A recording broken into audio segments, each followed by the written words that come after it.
बाबा झोली भर देते हैं, ये तो जानत सब संसार।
दीपक है जलाते मेरे साईं बाबा, नीम को मीठा वो बनाते मेरे साईं बाबा। मेरे साईं बाबा, मेरे साईं बाबा। हो पानी से दीपक है जलाते मेरे साईं बाबा, नीम को मीठा वो बनाते मेरे साईं बाबा। मेरे साईं बाबा, मेरे साईं बाबा। कांटे बनते फूल पल में साईं नाथ, हो साईं नाथ। कांटे बनते फूल पल में छू के पावन इनके चरण। ओम साईं शरणम, ओम साईं शरणम। ओम साईं शरणम, ओम साईं शरणम।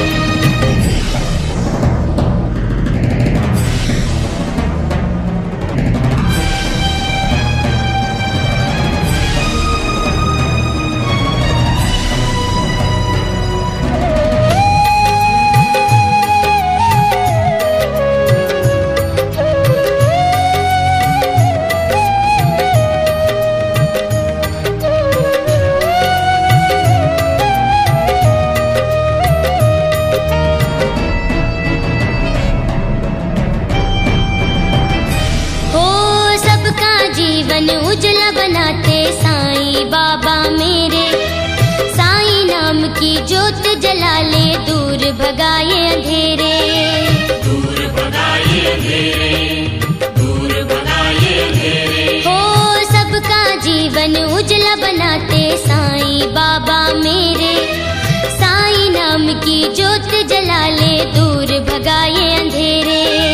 दूर भगाए अंधेरे, दूर भगाए अंधेरे।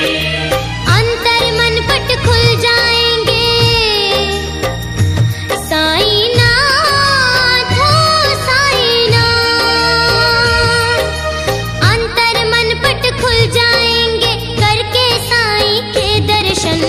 ओम साईं शरणम, ओम साईं शरणम।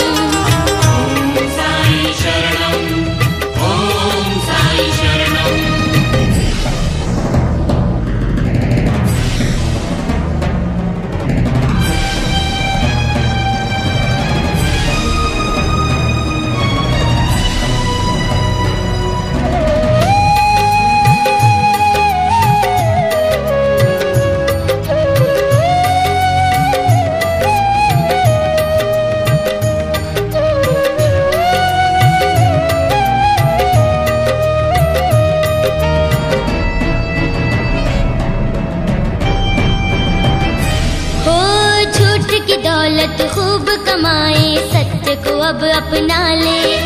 साईं नाम की माला जप ले, ये धन अब तू कमा ले।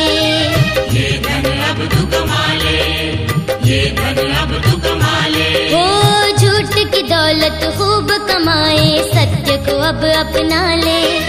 साईं नाम की माला जप ले, ये धन अब तू कमा ले। ये धन अब तू कमा ले, ये धन अब तू कमा ले।